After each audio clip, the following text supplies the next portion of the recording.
सूफी मत के निकास वास्ते आप गल करना चाहते हैं कि किस तरीके नाल सूफी मत साडा निकलिया और किस तरीके नाल सूफी मत दमशिक तो निकल के बगदाद तक पहुँचा और बगदाद तो किस तरीके नाल ईरान और साढ़े हिंदुस्तान दे विच पहुँचा। पहला आप जानना चाहते हैं कि सूफी मत का मतलब की है, कहते किनू आ सूफी मत। जिहड़ा रहस्यवाद का इस्लामी रूप आ उन्होंने आप सूफी मत के नाम नाल जानते हैं। कुछ लोग कहते हैं कि यदि एक फैलसूफ शब्द तो मतलब फलसफा जिन्होंने फिलोसफी अंग्रेजी के आप बोलते हैं कि फिलोसफी शब्द तो निकलिया तो वो निकल के वह नाम पिया। लेकिन बाद ये चीज़ पक्की हो गई बिल्कुल कि सूफी शब्द का जो निकास होया वो अरबी शब्द सब शब्द तो सब कि बोलते हैं उन ऊन का बरस मतलब बस्तर वो जोड़े पाते सी लोग पुराने टाइम पे वो सादगी का उन्होंने पवित्रता का तो सादगी का चिन्ह मन्या जाता सीगा। इस करके लोग जोड़े पाते सीगे मुढ़ले मोमन जोड़े पाते सी वो सब के कपड़े पाते सी। इस करके मतलब की आ कि उन्होंने सूफी कहना जान लग्या है। हज़रत मुहम्मद साहब के जोड़े चार पहला जोड़े शुरुआत के दोस्त जोड़े सी उन्होंने जोड़े यार बेली से उन्होंने दूजा खलीफा जोड़ा सी हज़रत उमर वो भी हमेशा सब पा के रखता सीगा ते उहदे नाम नाल भी सूफी नूं बहुत ज़्यादा मन्निया जाता कि जोड़े दूजे अपने सूफी मतलब खलीफा उमर हज़रत उमर होए आ उन्होंने नाम तो भी होया क्योंकि ये सब का कपड़ा पहनया करते थे। हुण सूफी मत का निकास जोड़ा ये कहते हैं कि मुहम्मद साहब की जी बातनी शिक्षा के जी गल्लां करते थे कुरान ते हदीस जोड़ा वो निकलिया उन्होंने निकलिया। कुछ लोग कहते हैं निकास जोड़ा होया अफलीतून अरिस्टोटल के जोड़े विचार आ प्लेटो के जोड़े विचार आ उन्होंने तो यह विकसित होया और कुछ लोग कहते अपने आप ही ये सूफी जोड़ा वो पैदा होया। सूफी मत की है जी, ये रहस्यवाद इस्लाम की एक शक्ल आ। इसकी पहली जी कौंसल इस्लाम का जन्म की इस्लाम के जन्म नाल ही फुटी। मुहम्मद साहब के जोड़े निकटवर्ती मुसलमान सी या जो भी घर छड्ड के उस टाइम मुहम्मद साहब के नाल मसीत के ही रहिंदे सन वो सारे ही मुढ़ले रूप के सूफी कहे जा सकते हैं, ये मन्निया जाता है। अच्छा जी, कुरान शरीफ के बहुत यह जिहियां आयतां आईयां आयतां सानूं मिल जांदियां जिन्हां दे विच सूफियां दे जिहड़े प्रमुख सिद्धांत आ उन्हां नाल जोड़िया गया। मतलब कुरान दे विच जिहड़ियां आयतां उन्हां दे नाल भी सूफी नूं जोड़िया गया। वो मुढ़लियां सिद्धांतक चीज़ां उन्हां दे विच वो दिता। कुरान दे विच रब नूं अगम अगोचर ते सर्व व्यापक मन्निया गया। सूफी मत दे विच ये आपां नूं बहुत देखण नूं मिल जूगा। एक जगह के उत्ते मतलब कुरान शरीफ दे विच आयत 50 दे लिखिया वा कहते जिस पासे भी तेरा मूँह होगा उस पासे ही समझ ली रब का मूँह होगा। ये कुरान दे विच इस तरीके नाल लिखिया और सूफी भी इस चीज़ को बहुत मानते इस चीज़ को। और एक जगह ते होर कुरान शरीफ दे विच लिखिया वा कि मैं उन्होंने प्यार करता है तो वह भी मैनू अगर असी उन्होंने प्यार करते हैं तो वह भी सानू की करता प्यार करता। ये भी ईश्वर वास्ते अल्लाह वास्ते ये कुरान शरीफ दे विच गल आई। थोड़े वक्त पिछों एक होर गल आई सूफियां दे विच अल्लाह नूं हमेशा याद करो। हम ये चीज़ बहुत बार दोहराई गई अल्लाह नूं हमेशा याद करो। कुरान तो इलावा हदीस दे विच भी अगर देखो तुसीं तां बहुत सूफियत दी कई बुनियादी उसील दे बीज जिहड़े आ वो हदीस तो भी बीजे गए आ जिहड़े किस चीज़ दे विच आए आ जिहड़े बाद दे विच सूफी मत दे विच आए। अल खुमारी मुसलमानों का सब तो बड़ा हदीसकारी होया। तुसीं ध्यान रखो जिहड़ी हदीस आ इस्लाम धर्म दे विच उहदे जिहड़े राइटर आ वो अल खुमारी है। वो 9वीं सदी तो ईस्वी तो ही इस्लामी देशों के इन्ना मतलब घूम फिर के उन्होंने की करिया लगभग 6 लाख के करीब इन्हें बजुर्गों को जाके मिले उन्होंने मुलाकात करी जो उस टाइम मुहम्मद साहब नूं जानते सी या मुहम्मद साहब नाल किसी दी जो भी गल हुई सी उहदे विच उन्होंने 6 लाख मतलब जिहड़े मुहम्मद साहब के हदीस सीगे वो इकट्ठे करे उन्होंने एकत्रित करे। लेकिन उन्होंने विचों कुल 7275 हदीस ही ऐसे मन्ने गए कि जो उन्होंने लगता सीगा कि बिल्कुल प्रमाणिक और मुहम्मद साहब ने यही गल आखी होगी, इस अलावा उन्होंने कोई गल नहीं करी होगी। यही चीज़ां की है जिहड़ियां बाद दे विच हदीसां दा जिहड़ा खरड़ा होया पर सानू ਇਹੋ ਜਿਹੀਆਂ ਹਦੀਸਾਂ ਮਿਲ ਜਾਂਦੀਆਂ ਜਿਹੜਾ ਬਾਅਦ ਵਿੱਚ ਸੂਫੀ ਦੀ ਚੂਲ ਨਾਲ ਚੂਲ ਮਿਲਾ ਕੇ ਇਉਂ ਲੱਗਦਾ ਕਿ ਬਹੁਤ ਹੀ ਇਉਂ ਲੱਗਦਾ ਕਿ ਸੂਫੀ ਤੇ ਹਦੀਸ ਇੱਕੋ ਹੀ ਜਿਵੇਂ ਪੇੜ ਦੀਆਂ ਅਲੱਗ-ਅਲੱਗ ਸ਼ਿਖਾਵਾਂ ਸਾਨੂੰ ਨਜ਼ਰ ਆ ਰਹੀਆਂ। ਦੇਖੋ ਉਹਦੇ ਵਿੱਚ ਇੱਕ ਜਗ੍ਹਾ ਤੇ ਹਦੀਸ ਵਿੱਚ ਲਿਖਿਆ ਕਿ ਫਕਰ ਭਾਵ ਗਰੀਬੀ ਉੱਤੇ ਮੈਨੂੰ ਫਖਰ ਹੈ। ਮਤਲਬ ਮੁਹੰਮਦ ਸਾਹਿਬ ਨੇ ਕੀ ਆਖਿਆ ਸੀ, ਜਿਹੜਾ ਫਖਰ ਭਾਵ ਆ ਉਹ ਗਰੀਬੀ ਉੱਤੇ ਮੁਹੰਮਦ ਸਾਹਿਬ ਨੂੰ ਫਖਰ ਹੈ। ਮੁਹੰਮਦ ਸਾਹਿਬ ਦਾ ਇੱਕ ਹੋਰ ਕਥਨ ਹੈ, ਹੇ ਰੱਬਾ ਮੈਨੂੰ ਨੀਵਿਆਂ ਜਾਣ, ਮੈਨੂੰ ਨੀਵਾਂ ਕਰਕੇ ਜਾਣ, ਨੀਵਿਆਂ ਮਰਨ ਤੇ ਕਿਆਮਤ ਵਾਲੇ ਦਿਨ ਨੀਵਿਆਂ ਵਿੱਚੋਂ ਉੱਠਣ ਦੀ ਸਮਰੱਥਾ ਦੇਵੀਂ। ਹੇ ਈਸ਼ਵਰ ਮੈਂ ਨੀਵਾਂ ਹੀ ਰਵਾਂ ਤੇ ਨੀਵਿਆਂ ਦੇ ਵਿੱਚੋਂ ਉੱਠ ਕੇ ਉੱਠਣ ਦੀ ਮੈਨੂੰ ਸਮਰੱਥਾ ਦੇਹੀਂ। ਇਸੇ ਤਰੀਕੇ ਨਾਲ ਹੋਰ ਬਹੁਤ ਬਚਨ ਕਰੇ ਉਹਨਾਂ ਦੇ ਆਪਾਂ ਕਹੀਏ ਤਵੱਕਲ ਜਿਹੜਾ ਈਸ਼ਵਰ 'ਤੇ ਭਰੋਸਾ ਆਪਾਂ ਸ਼ੁਰੂ ਦੇ ਵਿੱਚ ਦੱਸਿਆ ਸੀ ਪਹਿਲੇ ਪਾਠ ਦੇ ਵਿੱਚ, ਉਹ ਵੀ ਕਿ ਜੇ ਤੁਸੀਂ ਰੱਬ 'ਤੇ ਭਰੋਸਾ ਕਰੋਗੇ ਤਾਂ ਤੁਹਾਨੂੰ ਉਹ ਪੰਛੀਆਂ ਵਾਂਗ ਪਾਲੇਗਾ ਅਤੇ ਸਵੇਰੇ ਭੁੱਖਿਆਂ ਨਿਕਲ ਜਾਂਦੇ ਹਨ ਅਤੇ ਸ਼ਾਮਾਂ ਨੂੰ ਰੱਜ ਪੁੱਜ ਕੇ ਮੁੜਦੇ ਹਨ। ਇਹ ਸਾਰੇ ਹੀ ਹਦੀਸ ਦੇ ਵਿੱਚ ਆਇਆ। ਇਸੇ ਤਰੀਕੇ ਨਾਲ ਇਸ਼ਕ ਦੇ ਜਿਹੜੇ ਸਿਧਾਂਤ ਆ ਉਹ ਵੀ ਸਾਨੂੰ ਉਹਦੇ ਬੀਜ ਵੀ ਸਾਨੂੰ ਹਦੀਸ ਤੋਂ ਮਿਲ ਜਾਂਦੇ ਆ। ਮੇਰਾ ਹੁਕਮ ਮੰਨਣ ਵਾਲਾ ਨਿੱਜ ਮੇਰੇ ਨੇੜੇ ਹੁੰਦਾ ਹੈ, ਇੱਥੋਂ ਤੱਕ ਕਿ ਮੈਂ ਉਸਨੂੰ ਪਿਆਰ ਕਰਨ ਲੱਗ ਜਾਣਾ ਹੈ ਅਤੇ ਮੈਂ ਹੀ ਉਸਦਾ ਕੰਨ ਹੁੰਦਾ ਹਾਂ ਅਤੇ ਸੋ ਮੇਰੇ ਰਾਹੀਂ ਉਹ ਸੁਣਦਾ ਹੈ। ਇੱਕ ਜਗ੍ਹਾ 'ਤੇ ਹੋਰ ਹਦੀਸ ਦੇ ਵਿੱਚ ਆ, ਮੇਰੀ ਧਰਤੀ ਅਤੇ ਮੇਰਾ ਅਰਸ਼, ਮੇਰੀ ਧਰਤੀ ਅਤੇ ਮੇਰਾ ਅਰਸ਼ ਮੈਨੂੰ ਸਮਾ ਨਹੀਂ ਸਕਦੇ, ਪਰ ਮੇਰੇ ਵਫਾਦਾਰ ਦਾਸ ਦਾ ਦਿਲ ਮੈਨੂੰ ਸਮਾ ਸਕਦਾ ਹੈ। ਜਿਸ ਨੇ ਆਪਣੇ ਨਫਸ ਨੂੰ ਪਛਾਣ ਲਿਆ ਉਸ ਨੇ ਆਪਣੇ ਰੱਬ ਨੂੰ ਪਛਾਣ ਲਿਆ। ਇਹਨਾਂ ਸਾਰੀਆਂ ਉਦਾਹਰਨਾਂ ਤੋਂ ਆਪਾਂ ਦੇਖੀਏ ਤਾਂ ਸਪਸ਼ਟ ਹੋ ਜਾਂਦਾ ਕਿ ਜਿਹੜਾ ਸੂਫੀ ਮਤ ਦਾ ਜਨਮ ਉਹ ਇਸਲਾਮ ਦੇ ਨਾਲ ਹੀ ਹੋਇਆ, ਕੋਈ ਹੋਰ ਚੀਜ਼ ਇਹਦੇ ਵਿੱਚ ਮਿਲਦੀ ਨਹੀਂ ਹੈ। ਔਰ ਇਹਦੀ ਪਹਿਲੀ ਜਿਹੜੀ ਕੋਪਲ ਫੁੱਟੀ ਹੈ ਉਹ ਮੁਹੰਮਦ ਸਾਹਿਬ ਦੇ ਜੀਵਨ, ਉਹਨਾਂ ਦੇ ਕੁਰਾਨ ਦੇ ਵਿੱਚੋਂ ਹੀ ਜਾਂ ਫਿਰ ਉਹਨਾਂ ਦੀ ਹਦੀਸ ਦੇ ਵਿੱਚੋਂ ਹੀ ਫੁੱਟੀ। ਹਾਂ, ਕੁਛ ਗੱਲਾਂ ਸੂਫੀ ਮਤ ਨੇ ਈਸਾਈ ਮਤ ਤੋਂ, ਬੁੱਧ ਮਤ ਤੋਂ, ਨਵ ਅਫਲਾਤੂਨ ਤੋਂ ਵੀ ਲਈਆਂ ਔਰ ਵੇਦਾਂਤ ਦਾ ਵੀ ਕੁਛ ਪ੍ਰਭਾਵ ਸੂਫੀਆਂ 'ਤੇ ਪਿਆ, ਜਿਸ ਤਰੀਕੇ ਨਾਲ ਉਹ ਟੱਚ ਦੇ ਵਿੱਚ ਇਹ ਤੁਹਾਨੂੰ ਮੈਂ ਦੱਸਣਾ ਚਾਹ ਰਿਹਾ ਕਿ ਕਿਵੇਂ ਹੋਇਆ ਸੂਫੀ ਮਤ ਦਾ ਵਿਕਾਸ, ਕਿਵੇਂ ਹੋਇਆ, ਇਹ ਜਾਣਨ ਵਾਲੀ ਗੱਲ ਆ। ਅਸਲ ਵਿੱਚ ਮੁਹੰਮਦ ਸਾਹਿਬ ਦੇ ਜਿਹੜੇ ਨਿਕਟਵਰਤੀ ਪਹਿਲਾਂ ਇਸਲਾਮ ਨੂੰ ਮੰਨਣ ਵਾਲੇ ਸੀ ਉਹ ਸਾਰੇ ਹੀ ਸੂਫੀ ਆਖੇ ਜਾਣ ਲੱਗੇ। ਉਦੋਂ ਬਾਅਦ ਵਿੱਚ ਜਿਹੜੇ ਲੋਕ ਬਹੁਤ ਹੀ ਸੰਜਮੀ ਸੀ, ਬਹੁਤ ਹੀ ਸੰਯਮ ਰੱਖਣ ਵਾਲੇ ਸੀ, ਪਰਹੇਜ਼ਗਾਰ ਸੀ, ਉਹ ਸਾਰੇ ਹੀ ਸੂਫੀ ਮੰਨੇ ਜਾਣ ਲੱਗੇ। ਕੁਰਾਨ ਦੇ ਇੱਕ ਇੱਕ ਅੱਖਰ ਨੂੰ ਮੰਨਣ ਵਾਲੇ ਸਨ। ਇਸ ਤਰੀਕੇ ਨਾਲ ਨਹੀਂ ਸੀ ਮਤਲਬ ਜਿਹੜਾ ਅੱਜ ਦਾ ਆਪਾਂ ਰੂਪ ਦੇਖਦੇ ਹਾਂ ਕਿ ਖਾਲੀ ਆਪਾਂ ਗ੍ਰੰਥਾਂ ਦੀ ਪੂਜਾ ਤਾਂ ਕਰਦੇ ਹਾਂ ਲੇਕਿਨ ਉਹਨਾਂ ਨੂੰ ਆਪਾਂ ਮੰਨਦੇ ਨਹੀਂ। ਮਤਲਬ ਕੁਰਾਨ ਨੂੰ ਮੰਨਦੇ ਹਾਂ ਲੇਕਿਨ ਕੁਰਾਨ ਦੀ ਮੰਨਦੇ ਨਹੀਂ ਹੈ। ਜਿਹੜੇ ਪੁਰਾਣੇ ਲੋਕ ਸੀ ਜਿਨ੍ਹਾਂ ਨੂੰ ਆਪਾਂ ਸੂਫੀ ਆਖਿਆ ਸੀ, ਉਹ ਬਹੁਤ ਹੀ ਪਰਹੇਜ਼ਗਾਰ ਸੀ, ਕੁਰਾਨ ਦੇ ਅੱਖਰ ਅੱਖਰ ਨੂੰ ਮੰਨਣ ਵਾਲੇ ਸੀ। ਔਰ ਇਸ ਤਰੀਕੇ ਨਾਲ ਦੇਖਿਆ ਜਾਵੇ ਤਾਂ ਸੂਫੀ ਮਤ ਦਾ ਜਿਹੜਾ ਜਨਮ ਹੋਇਆ ਉਹ ਵੀ ਅਰਬ ਭੂਮੀ ਸੀ। ਭਾਵੇਂ ਇਸ ਦਾ ਵਿਕਾਸ ਅਤੇ ਫਲਾਉ ਕਿੱਥੋਂ ਹੋਇਆ, ਆਪਣਾ ਖੁਰਾਸਾਨ ਦੇ ਵਿੱਚ ਹੋਇਆ, ਇਰਾਕ ਦੇ ਵਿੱਚ ਹੋਇਆ, ਮਿਸ਼ਰ ਦੇ ਵਿੱਚ ਹੋਇਆ, ਈਰਾਨ ਦੇ ਵਿੱਚ ਹੋਇਆ, ਇਰਾਕ ਦੇ ਵਿੱਚ ਵੀ ਹੋਇਆ ਔਰ ਬਾਅਦ ਦੇ ਵਿੱਚ ਦੇਖੋ ਹਿੰਦੁਸਤਾਨ ਦੇ ਵਿੱਚ ਵੀ ਹੋਇਆ।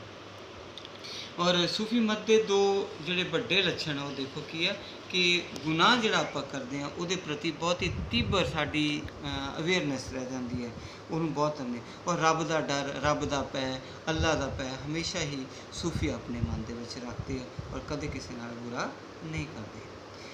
ਜਾਮੀ ਇੱਕ ਬਹੁਤ ਪ੍ਰਸਿੱਧ ਸੂਫੀ ਰਹੇ, ਉਹਨਾਂ ਦੇ ਕਥਨ ਸੀਗੇ ਕਿ ਜਿਹੜੇ ਪਹਿਲੇ ਸੂਫੀ ਆ ਸ਼ਬਦ ਅਬੂ ਹਾਸ਼ਮ, ਜਿਨ੍ਹਾਂ ਦੀ ਮੌਤ ਮੈਂ ਕੱਲ੍ਹ ਵੀ ਦੱਸਿਆ 777 ਈਸਵੀ ਨੂੰ ਹੋ ਗਈ ਸੀ, ਉਹਨਾਂ ਦਾ ਜਨਮ ਕੂਫੇ ਦੇ ਵਿੱਚ ਹੋਇਆ। ਉਹਨਾਂ ਦਾ ਜਨਮ ਭਲਾ ਕੂਫੇ ਦੇ ਵਿੱਚ ਹੋਇਆ ਲੇਕਿਨ ਬਾਕੀ ਦਾ ਜਿਹੜਾ ਉਹਨਾਂ ਦਾ ਸਮੇਂ ਆ ਉਹ ਬਹੁਤ ਸਮੇਂ ਉਹਨਾਂ ਦਾ ਇਰਾਕ ਦੇ ਵਿੱਚ ਹੀ ਮਤਲਬ ਬੀਤਿਆ। ਇਸੇ ਤਰੀਕੇ ਨਾਲ ਹਸਨ ਬਸਰੀ ਨੂੰ ਦੇਖੋ, ਉਹਨਾਂ ਦੀ ਮੌਤ 728 ਈਸਵੀ ਨੂੰ ਹੋਈ ਹੈ। ਠੀਕ ਹੈ ਜੀ, ਉਹ ਵੀ ਇੱਕ ਬਹੁਤ ਹੀ ਪ੍ਰਸਿੱਧ ਸੂਫੀ ਸੀਗੇ ਔਰ ਉਹ ਵੀ ਗਰੀਬ ਅਤੇ ਜੌਹਦ ਕਰਨਾ ਕਿੰਨਾ ਜ਼ਰੂਰੀ ਸਮਝਦੇ ਸੀ, ਇਸ ਗੱਲ ਨੂੰ ਸਮਝੋ ਜ਼ਰਾ। ਉਹਨਾਂ ਨੇ ਆਖਿਆ ਕਿ ਜਦੋਂ ਮੁਹੰਮਦ ਸਾਹਿਬ ਨੂੰ ਭੁੱਖ ਲੱਗਦੀ ਸੀ ਉਹ ਆਪਣੇ ਪੇਟ 'ਤੇ ਪੱਥਰ ਬੰਨ੍ਹ ਲੈਂਦੇ ਸਨ। ਇੱਥੋਂ ਇਹੀ ਹਾਲ ਮੂਸਾ ਦਾ ਵੀ ਸੀ। ਅਗਰ ਤੁਸੀਂ ਯਹੂਦੀ ਧਰਮ ਦੇ ਪ੍ਰਵਰਤਕ ਨੂੰ ਦੇਖੋ, ਮੂਸਾ ਜੀ ਦਾ ਵੀ ਇਹੀ ਸੀ, ਜਿਸ ਦਾ ਪੇਟ ਭੁੱਖਿਆ ਰਹਿਣ ਕਰਕੇ ਘਾਹ ਵਾਂਗ ਹਰੀ ਭਾਅ ਮਾਰਦਾ ਸੀ। ਕਹਿੰਦਾ ਯਹੂਦ ਕਿਹਾ ਕਰਦਾ ਸੀ, ਭੁੱਖ ਮੇਰੀ ਰੋਟੀ ਹੈ, ਅੰਨ ਮੇਰਾ ਪਹਿਰਾਵਾ ਹੈ, ਮੇਰੇ ਪੈਰ ਮੇਰੀ ਸਵਾਰੀ ਹੈ, ਰਾਤ ਨੂੰ ਚੰਦਰਮਾ ਦੀਵਾ ਹੈ ਅਤੇ ਦਿਨੇ ਸੂਰਜ ਮੇਰੀ ਅੱਗ ਹੈ। ਇਸ ਤਰੀਕੇ ਨਾਲ ਹੀ ਤੁਸੀਂ ਦੇਖੋ ਕਿ ਇਹਨਾਂ ਦਾ ਹੋਇਆ। ਅੱਛਾ, ਇਹਦੇ ਸੂਫੀ ਮਤ ਦੇ ਉੱਤੇ ਕੁਝ ਪ੍ਰਭਾਵ ਈਸਾਈਆਂ ਦਾ ਅਤੇ ਬੌਧੀ ਮਤ ਦਾ ਕਿਵੇਂ ਪ੍ਰਭਾਵ ਪਿਆ? ਸੂਫੀ ਮਤ ਦੇ ਉੱਤੇ ਸਭ ਤੋਂ ਪਹਿਲਾਂ ਜਿਹੜਾ ਪ੍ਰਭਾਵ ਪਿਆ ਈਸਾਈ ਮਤ ਦਾ ਵੀ ਪਿਆ। ਉਹਦੇ ਵਿੱਚੋਂ ਉਹਨਾਂ ਨੇ ਕੀ ਸਿੱਖਿਆ? ਨਮਰਤਾ ਸਿੱਖੀ, ਹਲੀਮੀ ਸਿੱਖੀ, ਤਿਆਗ, ਦੁੱਖ ਵਿੱਚ ਸੁੱਖ ਮਨਾਉਣਾ ਸਿੱਖਿਆ, ਰਜਾ, ਤਪ, ਜਪ, ਮਠਵਾਦ ਤੇ ਬ੍ਰਹਮਚਾਰਿਆ ਜਿਹੜੀ ਆਈ ਇਹਨਾਂ ਦੇ ਵਿੱਚ ਇਹ ਤੱਤ ਈਸਾਈ ਪ੍ਰਭਾਵ ਦਾ ਨਤੀਜਾ। ਖੁਰਾਸਾਨ ਦੇ ਜਿਹੜੇ ਪ੍ਰਸਿੱਧ ਸੂਫੀ ਇਬਰਾਹਿਮ ਸੀ, ਉਹਨਾਂ ਦੀ ਮ੍ਰਿਤੂ 777 ਈਸਵੀ ਦੇ ਵਿੱਚ ਹੋਈ ਸੀ। ਉਹਨਾਂ ਦਾ ਕਥਨ ਸੀ ਕਿ ਮਾਰਵਤ ਦੀ ਸਿੱਖਿਆ ਫਾਦਰ ਸਾਈਮਨ ਨਾਮੀ ਤੋਂ ਇੱਕ ਪਾਦਰੀ ਸੀ, ਉਹਨਾਂ ਤੋਂ ਆਪਾਂ ਲਈ ਹੈ। ਬੋਧੀ ਪ੍ਰਭਾਵ ਦਾ ਵੀ ਬਹੁਤ ਹੱਦ ਤੱਕ ਈਸਾਈਆਂ ਦੇ ਉੱਤੇ ਬਹੁਤ ਹੀ ਪ੍ਰਭਾਵ ਪਿਆ, ਨਾਲ ਰਲਦੇ ਆ, ਜਿਵੇਂ ਕਿ ਤਿਆਗ ਆ, ਮੱਠਵਾਦ ਆ ਜਾਂ ਬ੍ਰਹਮਚਾਰਿਆ। ਇਸੇ ਕਾਰਨ ਹੀ 8ਵੀਂ ਸਦੀ ਦੇ ਅੱਧ ਤੱਕ ਸੂਫੀ ਮਤ ਆ ਜਿਹੜਾ ਉਹ ਕੂਫੇ ਤੋਂ ਬਸਰੇ ਵਿੱਚ ਨਿਕਲ ਕੇ ਸਾਰੀ ਇਸਲਾਮੀ ਦੁਨੀਆ ਦੇ ਵਿੱਚ ਫੈਲਣਾ ਸ਼ੁਰੂ ਹੋ ਗਿਆ ਸੀ। ਇਸ ਤੋਂ ਵੱਡਾ ਕਾਰਨ ਇਹ ਸੀਗਾ ਕਿ ਤੀਜੇ ਖਲੀਫੇ ਦੀ ਮੌਤ ਪਿੱਛੋਂ ਉਸ ਦਾ ਗਵਰਨਰ ਜਿਹੜਾ ਸੀ ਹਜ਼ਰਤ ਅਲੀ, ਜਿਹਨੂੰ ਆਪਾਂ ਚੌਥਾ ਕੀ ਮੰਨਦੇ ਹਾਂ, ਖਲੀਫਾ ਵੀ ਆਪਾਂ ਕਹਿੰਦੇ ਜੀ, ਉਹਦੀ ਸਹਾਇਤਾ ਦੀ ਸ਼ਿਕਸਤ ਦੇ ਨਾਲ ਆਪ ਉਹ ਖਲੀਫਾ ਬਣ ਗਏ ਅਤੇ ਉਸ ਨੂੰ ਫਿਰ ਚੌਵਾਂ ਖਲੀਫਾ ਆਪਾਂ ਬੋਲਦੇ ਹਾਂ ਉਹਨੂੰ, ਚੌਥਾ ਖਲੀਫਾ ਹੋਇਆ। ਪਹਿਲੇ ਉਮਰ ਹੋਇਆ, ਉਦੋਂ ਬਾਅਦ ਅਬੂ ਬਕਰ ਹੋਇਆ, ਉਸਮਾਨ ਹੋਇਆ ਅਤੇ ਚੌਥੇ ਅਲੀ ਹੋਇਆ। ਠੀਕ ਹੈ ਜੀ। ਖਲੀਫਿਆਂ ਵਾਸਤੇ ਵੀ ਆਪਾਂ ਨੂੰ ਜਾਣਕਾਰੀ ਹੋਣੀ ਚਾਹੀਦੀ ਹੈ। ਪਹਿਲੇ ਖਲੀਫਾ ਉਮਰ ਸਾਹਿਬ ਹੋਇਆ, ਦੂਜੇ ਖਲੀਫਾ ਹਜ਼ਰਤ ਅਬੂ ਬਕਰ ਹੋਇਆ, ਤੀਜੇ ਖਲੀਫਾ ਹਜ਼ਰਤ ਉਸਮਾਨ ਜੀ, ਔਰ ਚੌਥੇ ਜਿਹੜੇ ਖਲੀਫਾ ਉਹ ਹਜ਼ਰਤ ਅਲੀ ਜੀ ਹੋਇਆ। ਹਜ਼ਰਤ ਅਲੀ ਜੀ ਜਿਹੜਾ ਜੀਵਨ ਸੀ ਬਹੁਤ ਹੀ ਸਾਦਾ ਸੀ, ਬਹੁਤ ਹੀ ਸੰਯਮ ਭਰਿਆ, ਮਰਿਆਦਾ ਸੀ, ਤਿਆਗ ਸੀ। ਉਹ ਸ਼ਾਹੀ ਬਾਅਦ ਦੇ ਵਿੱਚ ਉਹ ਕੀ ਕਰਨ ਲੱਗ ਗਏ ਕਿ ਉਹਨਾਂ ਨੂੰ ਤਿਆਗ ਕੇ ਉਹਨਾਂ ਨੇ ਕੀ ਕਰਿਆ, ਸ਼ਾਹੀ ਠਾਠ ਬਾਠ ਨਾਲ ਉਹਨਾਂ ਨੇ ਹਕੂਮਤ ਕਰਨੀ ਸ਼ੁਰੂ ਕਰ ਦਿੱਤੀ। ਉਹਨਾਂ ਦਾ ਹੀ ਬੇਟਾ ਜਿਹੜਾ ਯਜ਼ੀਦ, ਤੁਸੀਂ ਜਾਣਦੇ ਹੋਵੋਗੇ ਉਹਨਾਂ ਦਾ ਨਾਮ, ਜਿਹੜਾ ਬਾਅਦ ਦੇ ਵਿੱਚ ਅੱਜ ਕੱਲ੍ਹ ਜਿਹੜਾ ਉਹ ਚੱਲ ਰਿਹਾ ਮਹੀਨਾ ਆਪਣਾ ਇਸਲਾਮਿਕ ਮਹੀਨਾ, ਜਿਹਦੇ ਵਿੱਚ ਹਸਨ ਅਤੇ ਹੁਸੈਨ ਨੂੰ ਸ਼ਹੀਦ ਕਰ ਦਿੱਤਾ ਗਿਆ, ਅਤੇ ਉਹਨਾਂ ਦਾ ਅਲੀ ਦਾ ਹੀ ਪੁੱਤਰ ਜਿਹੜਾ ਯਜ਼ੀਦ ਸੀ, ਬਸ ਉਹ ਨਾਮ ਦਾ ਹੀ ਮੁਸਲਮਾਨ ਸੀ। ਉਹਨਾਂ ਦਾ ਸੁਭਾਅ ਬਹੁਤ ਹੀ ਮਤਲਬ ਸੀ। ਉਹਨਾਂ ਵਾਸਤੇ ਇੱਕ ਉੱਥੋਂ ਦੇ ਹੀ ਇਸਲਾਮੀ ਵਿਦਵਾਨ ਆ, ਉਹਨਾਂ ਦਾ ਨਾਮ ਆ ਅਲਫਕਰੀ। ਉਹ ਲਿਖਦੇ ਆ ਕਿ ਯਜ਼ੀਦ ਦਾ ਰਾਜ ਜਿਹੜਾ ਰਿਹਾ ਉਹ 3 ਸਾਲ ਅਤੇ 6 ਮਹੀਨੇ ਰਿਹਾ।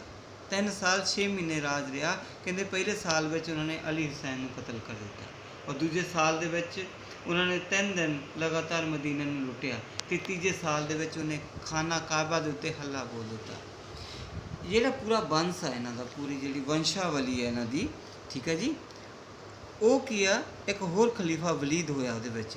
ਉਹਦੇ ਵਾਸਤੇ ਕੀ ਇੱਕ ਡੋਜੀ ਨਾਮਕ ਵਿਦਵਾਨ ਕੀ ਲਿਖਦੇ ਆ ਕਿ ਉਹ ਜਮਾਤੀ ਨਵਾਜ਼ ਦੇ ਵਿੱਚ ਆਪਣੀਆਂ ਰਖੀਲਾਂ ਨੂੰ ਭੇਜ ਦਿੰਦਾ ਸੀਗਾ, ਅਤੇ ਖੁਦ ਕੀ ਕਰਦਾ ਸੀ, ਕੁਰਾਨ ਨੂੰ ਨਿਸ਼ਾਨਾ ਬਣਾ ਲੈਂਦਾ ਸੀ ਅਤੇ ਤੀਰਅੰਦਾਜ਼ੀ ਦਾ ਉਹਦੇ ਉੱਤੇ ਅਭਿਆਸ ਕਰਦਾ ਸੀ। ਇਹ ਇੰਨਾ ਹੀ ਗਿਰੇਵੇ ਲੋਕ ਸੀ ਇਹ ਦੋ ਲੋਕ। ਯਜ਼ੀਦ ਦਾ ਨਾਮ ਬਹੁਤ ਜ਼ਿਆਦਾ ਆਉਂਦਾ, ਪਰ ਉਦੋਂ ਬਾਅਦ ਯਜ਼ੀਦ ਦੇ ਨਾਮ ਤੋਂ ਬਾਅਦ ਵਲੀਦ ਦਾ ਨਾਮ ਹਾਲਾਂਕਿ ਘੱਟ ਹੁੰਦਾ, ਲੇਕਿਨ ਉਹਦੀ ਵੀ ਕੋਈ ਕਾਰਗੁਜ਼ਾਰੀ ਕੋਈ ਖਾਸ ਇਸਲਾਮ ਦੇ ਵਿੱਚ ਚੰਗੀ ਨਹੀਂ ਸੀ।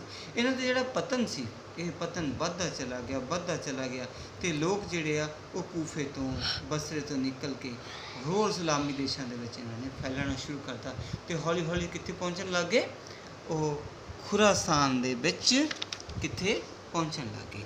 ਉੱਥੇ ਜਿੱਥੇ ਵੀ ਮੁਸਲਮਾਨਾਂ ਦਾ ਪ੍ਰਭਾਵ ਸੀ, ਜਿੱਥੇ ਵੀ ਮੁਸਲਮਾਨ ਸੀ, ਉਹ ਸਾਰੇ ਉਸ ਜਗ੍ਹਾ 'ਤੇ ਪਹੁੰਚਣ ਲੱਗ ਗਏ। ਇਸ ਕਰਕੇ ਹੁਣ ਕੀ ਹੋਇਆ, ਫਿਰ ਜਿਹੜਾ ਖੁਰਾਸਾਨ ਸੀ ਉਹ ਸੂਫੀ ਮਤ ਦਾ ਕੇਂਦਰ ਬਣ ਗਿਆ। ਇੱਥੇ ਹੀ ਜਿਹੜੇ ਸੂਫੀ ਇਬਰਾਹਿਮ ਹੈ, ਇਬਰਾਹਿਮ ਬਿਨ ਅਦਹਮ ਇੱਕ ਬਾਦਸ਼ਾਹ ਸੀ, ਉਹ ਵੀ ਬੁੱਧ ਵਾਂਗ ਬੈਰਾਗ ਵਿੱਚ ਆ ਕੇ ਨਾ ਉਹਨਾਂ ਨੇ ਆਪਣਾ ਰਾਜ ਭਾਗ ਛੱਡਤਾ ਸੀਗਾ। ਉਹ ਵੀ ਸਿਮਰਨ ਜ਼ਿਕਰ ਧਿਆਨ ਉੱਤੇ ਪੂਰਾ ਜ਼ੋਰ ਦਿੰਦੇ ਸੀਗੇ। ਉਸ ਦੇ ਮਰੀਜ਼ ਸੀ ਨਾ ਸ਼ਕੀਕ ਬਲਖੀ, ਉਹਨਾਂ ਦੀ ਮ੍ਰਿਤੂ ਜਿਹੜੀ ਹੋਈ ਹੈ ਉਹ 810 ਈਸਵੀ ਦੇ ਵਿੱਚ ਹੋਈ ਹੈ, ਅਤੇ ਉਹ ਵੀ ਮਤਲਬ ਬਹੁਤ ਨਾਮੀ ਗ੍ਰਾਮੀ ਸੂਫੀ ਰਹੇ। ਇੱਕ ਹੋਰ ਮੈਂ ਆਪ ਜੀ ਨੂੰ ਦੱਸਾਂ ਕਿ ਸੂਫੀਆਂ ਦੇ ਵਿੱਚ ਇੱਕ ਮਾਲਾ ਫੇਰਨ ਦੀ ਜਿਹੜੀ ਤਕਬੀ ਜਿਹਨੂੰ ਆਪਾਂ ਬੋਲਦੇ ਹਾਂ ਅਰਬੀ ਭਾਸ਼ਾ ਦੇ ਵਿੱਚ, ਉਹ ਕਿੱਥੋਂ ਆਈ? ਮਾਲਾ ਫੇਰਨ ਦਾ ਰਿਵਾਜ਼ ਜਿਹੜਾ ਕਹਿੰਦੇ ਆਇਆ, ਉਹ ਵੀ ਬਹੁਤ ਪ੍ਰਭਾਵ ਤੋਂ ਹੀ ਇਹਨਾਂ ਦੇ ਅੰਦਰ ਆਇਆ। ਇਹਨਾਂ ਦੇ ਉੱਤੇ ਇਸ ਚੀਜ਼ ਦਾ ਨਿਰਵਾਣ ਦਾ ਜਿਹੜਾ ਪ੍ਰਭਾਵ ਪਿਆ, ਉਹ ਵੀ ਸੂਫੀਆਂ ਦੇ ਉੱਤੇ ਬਹੁਤ ਧਰਮ ਤੋਂ ਹੀ ਪਿਆ। ਈਰਾਨੀ ਪ੍ਰਭਾਵ ਵੀ ਇਹਨਾਂ ਦੇ ਉੱਤੇ ਪਿਆ। ਦੇਖੋ ਕਿਸ ਤਰੀਕੇ ਨਾਲ ਪਿਆ ਉਹ। ਉਮਈਆ ਵੰਸ਼ ਸਨ 1661 ਈਸਵੀ ਤੋਂ ਲੈ ਕੇ 1749 ਈਸਵੀ ਤੱਕ ਜਿਹੜੇ ਖਲੀਫਿਆਂ ਦੇ ਨਿੱਤ ਵੱਧਦੇ ਅਤਿਆਚਾਰ ਸੀ, ਜਿਹੜੇ ਉਹਨਾਂ ਵਧੀਕੀਆਂ ਕਰਦੇ ਸੀਗੇ, ਠੀਕ ਹੈ ਜੀ। ਅਤੇ ਜਿਹੜੀ ਲਹਿਰ ਆਈ ਕਿੱਥੋਂ ਆ ਗਈ, ਅਰਬ ਤੋਂ ਲੈ ਕੇ ਇਰਾਕ ਤੋਂ ਨਿਕਲ ਕੇ ਖੁਰਾਸਾਨ ਦੇ ਵਿੱਚ ਕੇਂਦਰਿਤ ਹੋਣ ਲੱਗ ਗਈ। ਇਹ ਵੀ ਇੱਕ ਇਤਿਹਾਸਿਕ ਸੰਯੋਗ ਹੀ ਤੁਸੀਂ ਸਮਝੋ ਇਹਦੇ ਵਿੱਚ ਕਿ ਉਮਈਆ ਵੰਸ਼ ਦੇ ਵਿਰੁੱਧ ਬਗਾਵਤ ਦੀ ਜਿਹੜੀ ਗੋਦ ਜਿਹੜੀ ਹੋਈ ਆ, ਉਹ ਖੁਰਾਸਾਨ ਦੇ ਵਿੱਚ ਹੀ ਗੋਦੀ ਗਈ। 750 ਈਸਵੀ ਵਿੱਚ ਅਬਦੁਲ ਅਬਾਸ ਨੇ ਉਮਈਆ ਵੰਸ਼ ਦਾ, ਧਿਆਨ ਰੱਖਿਓ ਜਿਹੜਾ 750 ਈਸਵੀ ਦੇ ਵਿੱਚ ਇੱਕ ਸ਼ਖਸ ਸੀਗੇ ਅਬਦੁਲ आवास, उन्होंने अवई आवास का की करता अंत करता तो अपनी राजधानी दमशिक जी सी उहदे विच उन्होंने कब्जा कर लिया। लेकिन वो जित तो गए, लेकिन दमशिक दे विच क्योंकि मैं दस्सिया कि जजीद दा ते हतीब दा जिहड़ा रहा वितकरा हसन ते हुसैन वास्ते कुछ ज़्यादा चंगा नहीं रहा, तो वो भी इत्थे रहना नहीं चाहते थे। उन्होंने फिर अपनी राजधानी बदल के कित्थे लै गए, वो चक के बगदाद दे विच लै गए। दमशिक तो चक के अपनी राजधानी बगदाद दे विच वो लै गए। ਇੱਥੇ ਉਹਨਾਂ ਨੇ ਕੀ ਕਰਿਆ, ਹੁਣ ਇਸ ਜਗ੍ਹਾ ਦੇ ਉੱਤੇ ਆਵਾਸ ਵੰਸ਼ ਦਾ ਜਿਹੜਾ ਆਪਣੇ ਇੰਡੀਆ ਦੇ ਵਿੱਚ ਬਹੁਤ ਲੋਕ ਆਪਣੇ ਆਪ ਨੂੰ ਆਵਾਸੀ ਕਹਿੰਦੇ ਆ, ਆਵਾਸੀ ਵੰਸ਼ ਦਾ ਆਪਣੇ ਆਪ ਨੂੰ ਮੰਨਦੇ ਆ। ਉਹ ਤੱਕ ਜਦੋਂ ਆ ਗਈ ਤਾਂ ਇਰਾਨੀਆਂ ਦਾ ਮਾਣ ਅਸਲ ਦੇ ਵਿੱਚ ਉਹਨਾਂ ਦਾ ਵੱਧ ਗਿਆ, ਦਰਬਾਰੀ ਉਹਨਾਂ ਦੀ ਫੌਜੀ ਵਧਣਾ ਸ਼ੁਰੂ ਕਰ ਦਿੱਤੀ। ਆਵਾਸੀ ਖਲੀਫੇ ਜਿਹੜੀ ਉਹ ਮੈਂ ਦੱਸਿਆ ਕਿ ਰਾਜਧਾਨੀ ਕਿੱਥੋਂ ਚੱਕ ਕੇ ਲੈ ਗਏ, ਦਮਸ਼ਕ ਤੋਂ ਚੱਕ ਕੇ ਉਹ ਬਗਦਾਦ ਤੋਂ ਲੈ ਕੇ ਆਉਂਦੇ। ਇੱਥੇ ਇਰਾਨੀ ਸੱਭਿਅਤਾ ਦਾ ਪ੍ਰਭਾਵ ਜਿਹੜਾ ਉਹਨਾਂ 'ਤੇ ਹੋਰ ਤੇਜ਼ ਹੋਣਾ ਸ਼ੁਰੂ ਹੋ ਗਿਆ। ਫਾਨ ਕਰੀਮਰ ਨੇ ਲਿਖਿਆ ਕਿ ਇਹਦਾ ਪ੍ਰਭਾਵ ਜਿਹੜਾ ਉਹ ਹਰੂਰ ਸ਼ੀਦ ਤੇ ਅਲਾ ਮਾਮੂ ਦੇ ਸਮੇਂ ਵਿੱਚ ਆਪਣੇ ਸਿਖਰ 'ਤੇ ਪਹੁੰਚ ਗਿਆ। ਵਜ਼ੀਰ ਜਿਹੜੇ ਇਹਨਾਂ ਦੇ ਖਾਸ ਕਰਕੇ ਮੁੱਖ ਮੰਤਰੀ ਹੁੰਦੇ ਸੀ, ਉਹ ਖਾਸ ਕਰਕੇ ਈਰਾਨ ਦੇ ਹੁੰਦੇ ਸੀਗੇ। ਬਗਦਾਦ ਦੇ ਵਿੱਚ ਈਰਾਨੀ ਫੈਸ਼ਨ ਦਾ ਜ਼ੋਰ ਵੀ ਵੱਧਦਾ ਗਿਆ। ਜਿਹੜਾ ਤੁਸੀਂ ਮੇਲੇ ਦੇਖਦੇ ਹੋ, ਕਦੇ ਕਦੇ ਨਰੌਜ਼ ਦੇ ਮੇਲੇ ਆਉਂਦੇ ਆ ਜਾਂ मेहरगान आते हैं, ये प्राचीन ईरानी त्यौहार है। किसी किसी जगह तो नौराज के मेले लगते हैं, यूपी के देखो बहुत जगह पर मेले लगते हैं, ਜਾਂ मेहरगान का मेला ਜਿਹੜੇ ਆਪਾਂ ਕਹਿੰਦੇ ਹਾਂ त्यौहार ਸੀ ईरान के, ये भी लगने ਹੁਣ ਦੁਆਰਾ ਤੋਂ ਇਹਨਾਂ ਦੀ ਮਤਲਬ ਪ੍ਰਚਲਿਤ ਹੋਣੇ ਸ਼ੁਰੂ ਹੋ ਗਏ। ईरान ਦਾ ਲਿਬਾਸ ਆ ਜਿਹੜਾ ਉਹ ਲੋਕਾਂ ਨੇ ਪਹਿਨਣਾ ਸ਼ੁਰੂ ਕਰਤਾ, ਲੋਕਾਂ ਨੂੰ ਚੰਗਾ ਲੱਗਣ ਲੱਗ ਗਿਆ।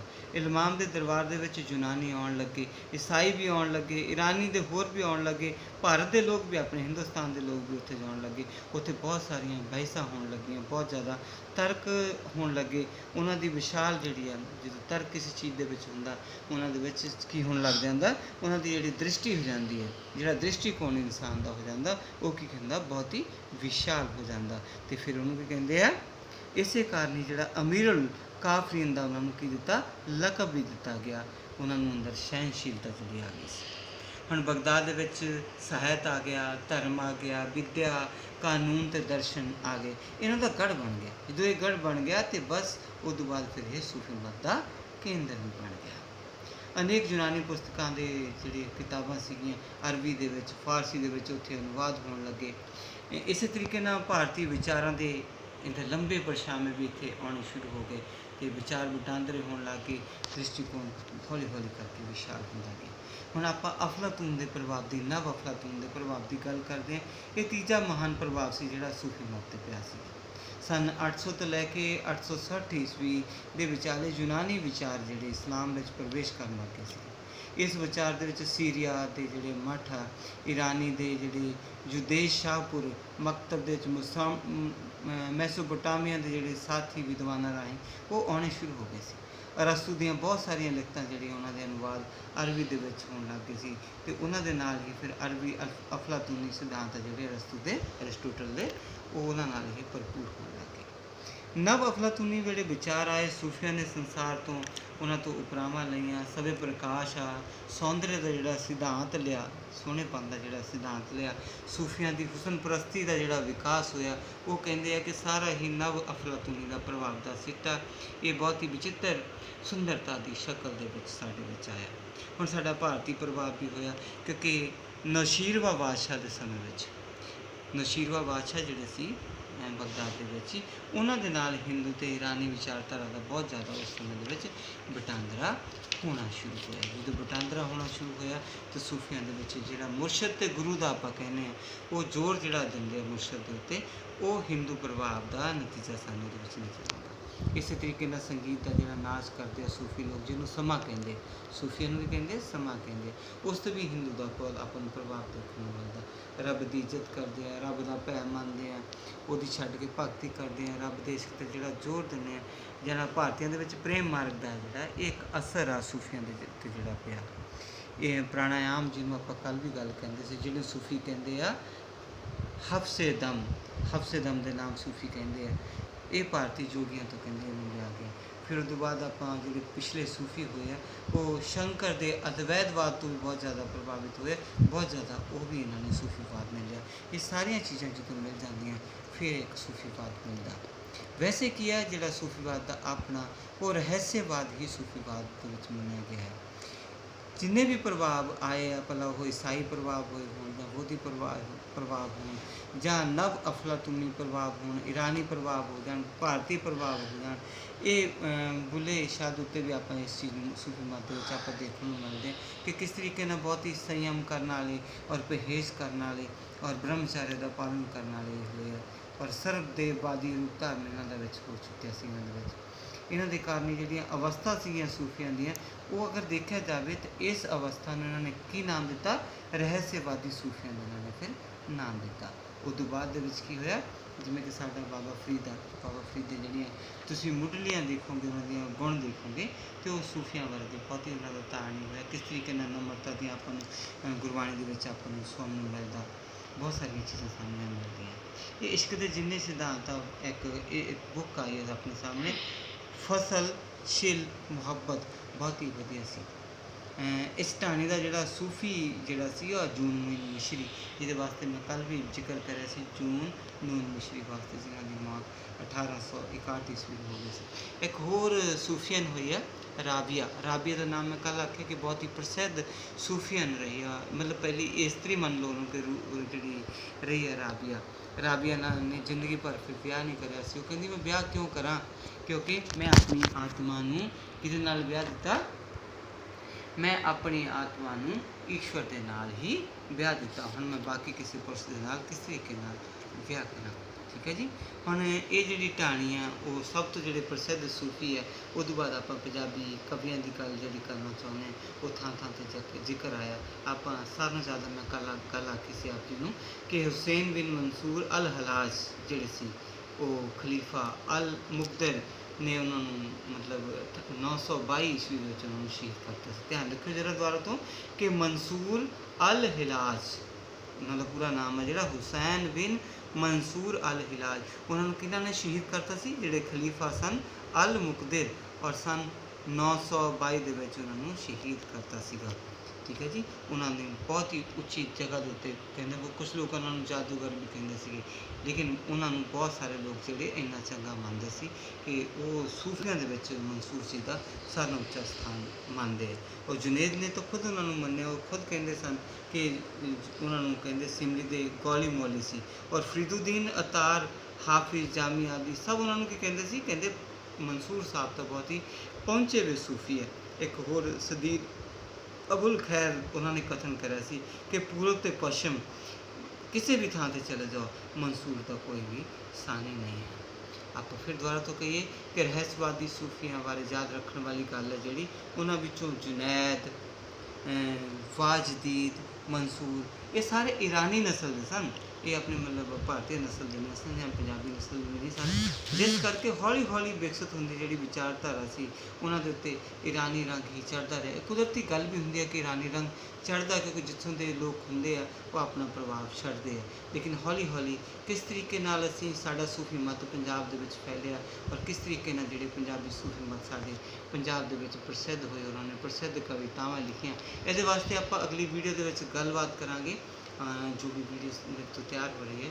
ਔਰ ਅੱਜ ਦੀ ਵੀਡੀਓ ਵਾਸਤੇ ਮੈਂ ਆਪ ਜੀ ਦਾ ਬਹੁਤ ਧੰਨਵਾਦ ਕਰਦੇ, ਤੁਸੀਂ ਮੈਨੂੰ ਇੰਨਾ ਸੁਣਿਆ, ਬਹੁਤ ਹੀ ਧੰਨਵਾਦ, ਆਪ ਜੀ ਦਾ ਬਹੁਤ ਬਹੁਤ ਸ਼ੁਕਰੀਆ।